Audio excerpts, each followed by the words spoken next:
Welcome to mega TV. ఏ ప్రజాప్రతినిధి సంతృప్తి పరచడానికి అనంతపురం నగరంలో అబ్దుల్ కలాం విగ్రహానికి ఉన్న శిలాఫలకాల్లో పేర్లు మారుస్తున్నారని మాజీ ఎమ్మెల్యే టీడీపీ ప్రధాన కార్యదర్శి ప్రభాకర్ చౌదరి నిలదీశారు. రోడ్డు విస్తరణలో భాగంగా అనంతపురం నగరంలోని ప్రధాన కూడళ్లలో ఉన్న స్వతంత్ర సమరయోధులు కొందరు మహనీయుల విగ్రహాలను తొలగించారు. అయితే వాటిని ఒక్కొక్కటిగా పునఃప్రతిష్ఠిస్తున్నారు. అబ్దుల్ కలాం విగ్రహాన్ని తిరిగి ప్రతిష్ఠించే క్రమంలో శిలాఫలకాలపై పేర్లు మార్చారని ప్రభాకర్ చౌదరి ఆగ్రహం వ్యక్తం చేశారు. ఆ రోజు ఎంతోమంది శ్రమించి విగ్రహం ఏర్పాటు చేశారన్నారు. కానీ ఇప్పుడున్న ప్రజాప్రతినిధుల మెప్పు కోసం పేర్లు మారుస్తారా అంటూ నిలదీశారు. గతంలో అనంతపురం నగరంలో ఎవరన్నా ఇలాంటి సంస్కృతి లేదని, ఇప్పుడున్న నేతలు ఇలాంటి దుస్సంప్రదాయానికి తెరలేపారని చౌదరి ఆగ్రహం వ్యక్తం చేస్తున్నారు. మున్సిపల్ కమిషనర్ సంబంధించిన ఒక ఇద్దరు ఇంజనీర్లు వాళ్ళు ఏదో ఎవరికో భయపడి ఆ అబ్బానంతులు గురై మాకు తెలియదు అనేటువంటి పరిస్థితి వచ్చారు. అంటే ఇది ఏం సాంప్రదాయం? ఇదేంటి? అనంతపురంలో రేపు ఇంకొకరు ఎవరో ప్రజాప్రతినిధి వస్తారు, నగరంలో ఉండేటువంటి శిలాఫలకాలను కూడా ఈరోజు ఈ తెలుగుదేశం ప్రభుత్వంలో వేసినటువంటి కూడా ఎవడన్నా తీసేస్తే రేపు ప్రశ్నించేటువంటి హక్కు భవిష్యత్తులో వస్తుందా? ఇది మంచి సాంప్రదాయమా? అదే నారా చంద్రబాబు నాయుడు గారిని శిల్పారావం మీ పేరు పెడతామంటే ఆయన వద్దన్నాడు, వద్దులేండి అని. తర్వాత ఒక సాంప్రదాయం ఉంది, గౌరవం ఉంది, మనం గతంలో చేసినట్టు దాన్ని గౌరవించాల్సిన పరిస్థితి ఉంది.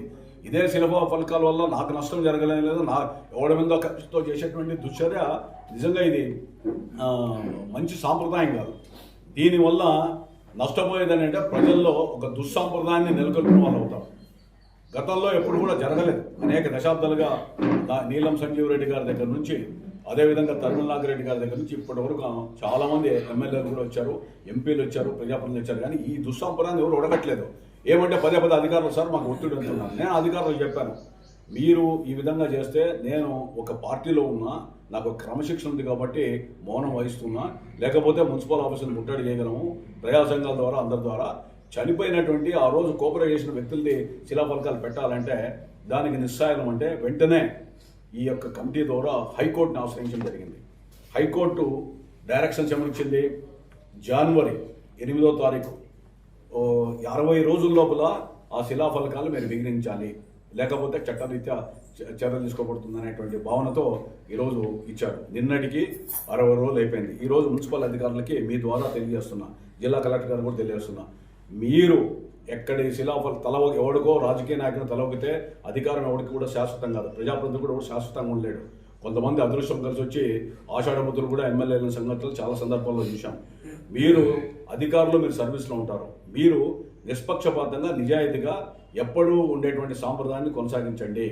రేపు ఈ పొద్దు జిల్లా కలెక్టర్ ఇంకోరు వస్తారు, మున్సిపల్ కమిషనర్ వస్తారు, ఇంకా అవి మార్చేసి ఇంకోరు రేపు తీసేటువంటి సాంప్రదాయం దుస్సాంప్రదాయం అవుతుంది. మీరు అందుకనే నేను మున్సిపల్ అధికారులకి వీళ్ళందరూ కూడా మీ ద్వారా బహిరంగంగా ప్రజలకు కూడా అనంతపురంలో వివరణ తేలాలి. చాలామంది ఆ మున్సిపల్ మైనార్టీ కుటుంబ సభ్యులు అడుగుతున్నారు, మా బండ్లు ఉంటే తీసి పడేశారు, ఎవరో కొత్తగా ఇప్పుడు అందరూ కూడా దాన్ని బండలు వేసుకున్నారు, మేము కదా ఆ రోజు పెట్టించింది, మా అందరి యొక్క శ్రమ ఉంది, దాంట్లో మా డబ్బులు కూడా ఉన్నాయి కదా అని.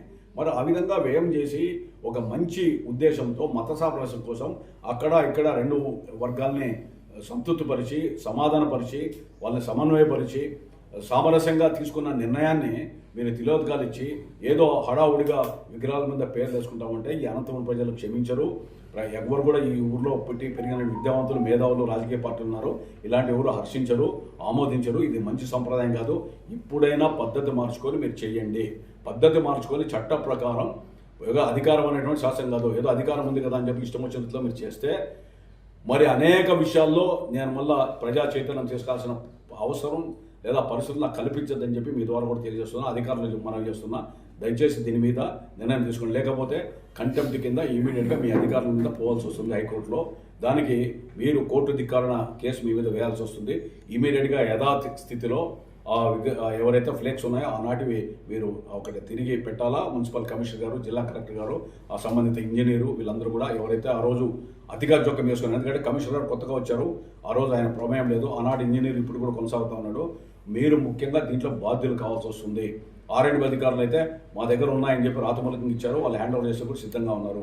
ఇమీడియట్గా నిన్నటితో గడువు తీరిపోయింది. మీరు యథాస్థితిలో ఆ శిలాఫలకాలు అక్కడే పెట్టాలా, గతంలో ఎక్కడుందో అక్కడే. ఒకవేళ ఏమైనా ప్రాబ్లం ఉంటే దానికి అయ్యే వ్యయం కూడా మేము భరిస్తాం. ఆ మున్సిపల్ నిధులతో మున్సిపాలిటీ బిల్లులతో కూడా మీరు ఆ శిలాఫలకాల దాంట్లో అత్యుత్సాహం ప్రదర్శించారు. మేము కూడా ఆర్టీఐ కింద కోరి సంబంధిత అధికారులు మీరు ఎదుర్కొంటారు. ఎవడో కాంట్రాక్టర్ కోసం లేదా ఎవడో ప్రజాప్రతినిధి కోసం మీరు వాళ్ళని సంతృప్తిపరచడానికి ఏదో మీరు ఇట్లాంటి తప్పుడు రకమైనటువంటి లేదా చట్టానికి వ్యతిరేకమైనటువంటి కార్యక్రమాలకు మీరు ఉపక్రమించద్దండి. అనేక విషయాలు నగరంలో చాలా జరుగుతూ ఉన్నాయి. వాటిని అన్నింటిని కూడా చాలామంది నా దృష్టికి తీసుకొని వస్తున్నారు. ఎందుకంటే 40 ఏళ్ళు రాజకీయ ఈ ఊళ్ళో పుట్టి పెరిగాం, అనేకమైనటువంటి ఫిర్యాదులు వస్తాను కూడా మౌనంగా వస్తున్నాం. మీరు ఇలాంటివి ఏమైనా పోకడలు అయితే ముఖ్యమంత్రి గారి దగ్గర పోయి స్వయంగా ఆయన కూడా అన్ని కూడా ఒక నివేదిక ఇచ్చి వీటి మీద చర్యలు తీసుకోమని చెప్పే పరిస్థితులు నాకు అవకాశం ఇచ్చిన వాళ్ళు అవుతారు. దీని మీద ఇప్పటి నుంచి నగరంలో ఏంటన్నా ఇలాంటివి జరిగితే మాత్రం చట్టానికి వ్యతిరేకంగా ఉండేది మాత్రం దాని మీద ఉద్యమించడానికి సిద్ధంగా ఉన్నాం. ఇది పార్టీలకిను లేదా అప్రతిష్ట పాలు చంద్రబాబు నాయుడు గారు పాపం 6 నిమిషాలు కష్టపడుతూ ఉన్నాడు. అలాంటి వ్యక్తులకి లేదా పార్టీ కూడా చెడ్డ పేరు వస్తే మేము భరించే పరిస్థితులు లేం. కాబట్టి అధికారం అనే వస్తుంది, రేపొద్దున దారి పెట్టుకొని మూటములు సర్దుకొని మీరు ఎక్కడన్నా పోతారు. కానీ ఈ ఊళ్ళో పుట్టి పెరిగాం, ఈ ఊళ్ళో స్థిర నివాసం ఇక్కడే ఉన్నాం, ఇక్కడే రాజకీయం చేస్తాం, ఇక్కడే పరమపదిస్తాం తప్ప ఎక్కడో పోయే పరిస్థితి ఉండదు. కాబట్టి అందరూ కూడా ఈ ప్రజలు కూడా ప్రశాంతంగా ఉండడానికి ఇలాంటి విషయాల్లో అతిగా వ్యవహరించే అధికారులు మీరు తీసుకుంటే మాత్రం అధికారులు కూడా బాధ్యులు అవుతారని చెప్పి మీ ద్వారా తెలియజేస్తున్నాను.